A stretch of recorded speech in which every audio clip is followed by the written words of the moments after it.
mean, it's lovely to see you here tonight because you do have children, is that correct? We do have children. We've got a 2-year-old and a 5-year-old waiting at home for us who are not happy that we were coming here tonight. Really? They never want us to leave, but that's nice. Oh, and it's tough being a parent. That's why we love Saskia. Absolutely. I mean, we all want kids who are happy and balanced, and we know what it's like to have anxiety as adults. So you really want to try and protect your kids from that. And if that book can do that, then great. Yes. And how have you both found being parents in the world today, and especially with the new law that's just happened? Yeah, I think as parents, we're the same as anybody else. We get the same stress about getting them dressed and go to school and all those things. But obviously, as trans people, we know that there's a lot of hatred in the world that's aimed at us. And so we're trying to work out how best to protect our kids from that and bring them up in a normal, healthy environment. And maybe this book will give us some good tips. Yes, it will give you some tips. I mean, it will give me tips, and mine are all grown up.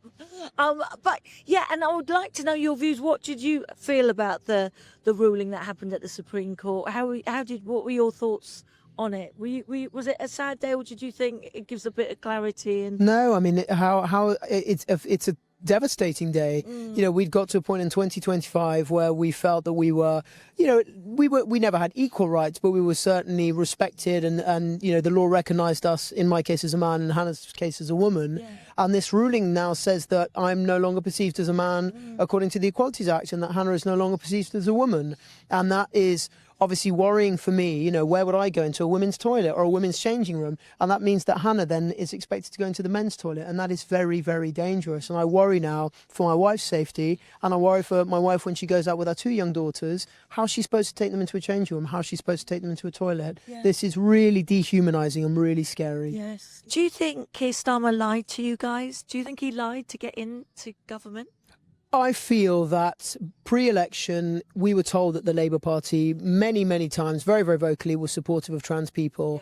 Yeah. And it did feel that 4 days before the election, Keir changed that position, and since then has continued to do so. So it would be lying from my point if I said we were not bitterly disappointed and that we didn't all feel quite betrayed. What about the argument that women want to have their own women-only spaces? And what's your feeling on that?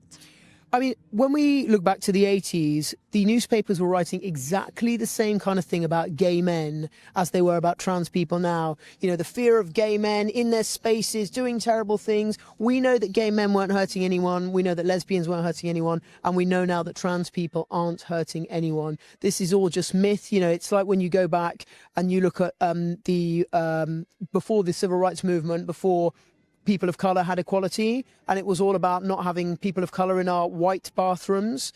And now we've leapt on 100 years, and yet still we're talking about bathrooms. Nothing's going on in bathrooms apart from people actually wanting to have a tinkle. Yes. And all we need to happen is for us all to be left alone for that to happen in peace. Yeah. Yeah, and I'll steal Deborah Joseph's amazing words. She wrote a great post about this. She's an ally, and what she said is that all the women out there, write your list of the things that scare you most in this world, and predominantly they're about cisgender men, not about trans women. So write your list and see where trans women come on it. So in a word, really, with this ruling and what Keir Starmer said today, he's let you down.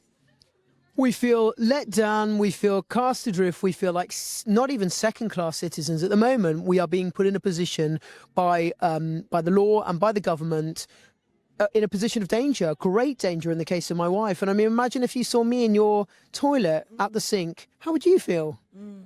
Yeah. Or how would you feel?